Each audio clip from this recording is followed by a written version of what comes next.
homicide detectives, their chance of solving a murder is cut in half if they don't get a lead within the first 48 hours.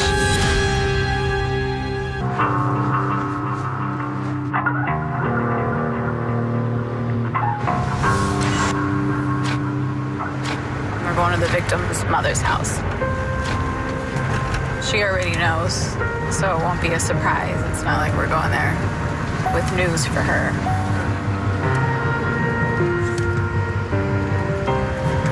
Where all the people are? Yeah.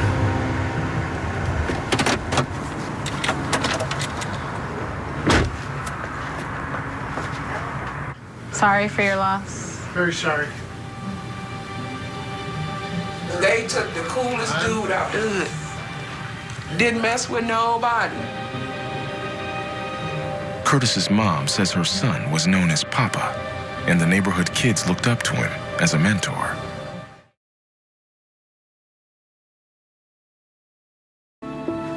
Curtis is an innocent victim.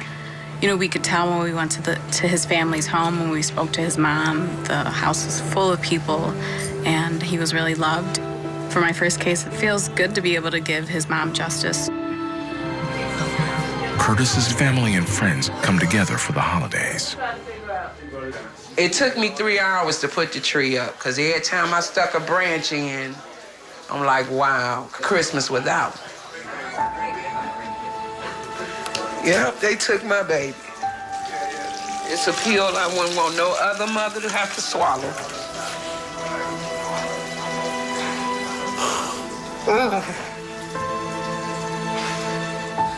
Wow.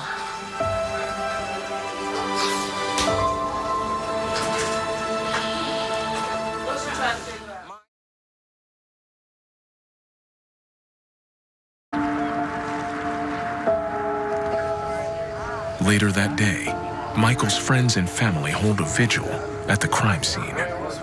How many of you have lost someone through violence? Everybody.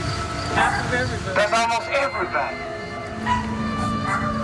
I talked to my grandson last Monday, and he told me, Grandma, you know I love you, and I'll always love you.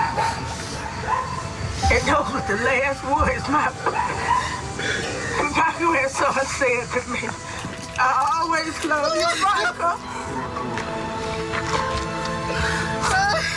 Rest in peace, baby.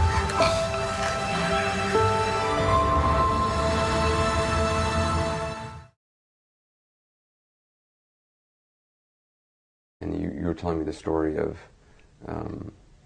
she has a white casket. She does.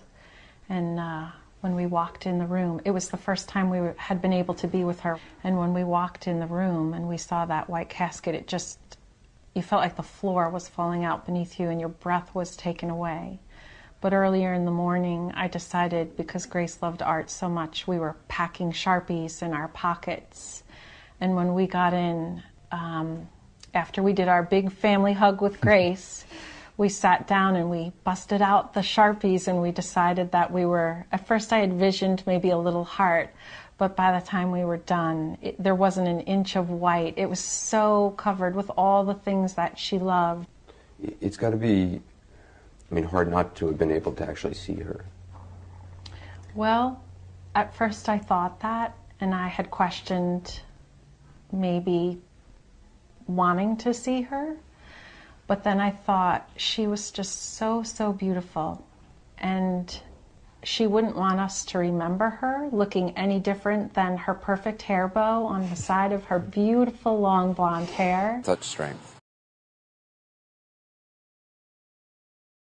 She died trying to protect her students. Her sisters and younger brother, Jillian, Carly, and Carlos, are with us now, along with her cousin, Jim Wiltzik. Good to have all of you with us this morning, and thank you for being here. Thank you for having us. You were joking a little bit, actually, before we went on the air, that this snow that just started, you think is Vicky's way of being here, too.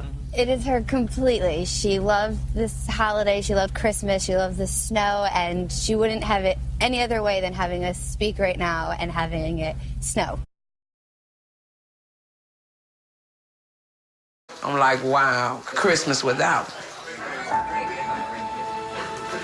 Yep, they took my baby. It's a pill I wouldn't want no other mother to have to swallow.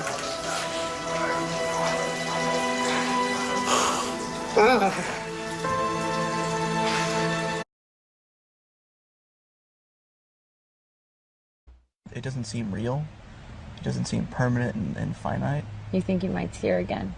I'm convinced that I'll see her again. Like I have like a little squish pillow that's like a little pillow for like your head that she had that smells like hers. It smells like her perfumes and stuff. And it still does. Yeah, when I wake up in the morning, I can smell, my girlfriend's perfume, and then it makes me cry. It's still not real that my little girl, who's so full of life and who wants a horse so badly and who's going to get cowgirl boots for Christmas. Remember the last conversation you had with her, the last thing you all talked about? She, unfortunately, she works very, very late. She comes home from work. She works 10 to 12 hours at a time at school. She's so dedicated. And she came home the night before really late, and we had gone out for dinner, and we brought her home dinner because I knew she was going to be late. She had gone to the Scholastic Book Fair in Danbury to buy, because that was her passion. Yes, I know that.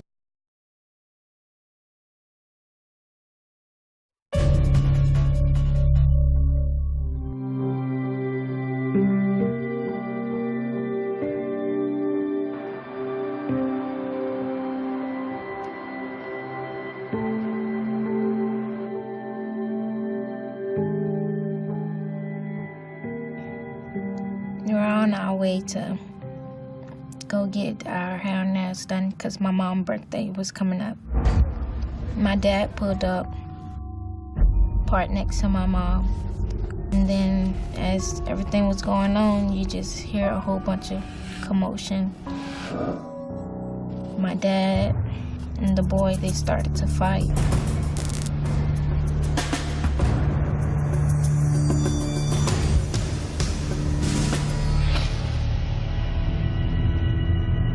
Then a few minutes later, that's when the boy came back with the gun.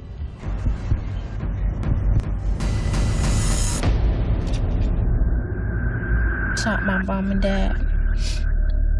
And I heard my mom on the floor screaming. He shot me. He shot me.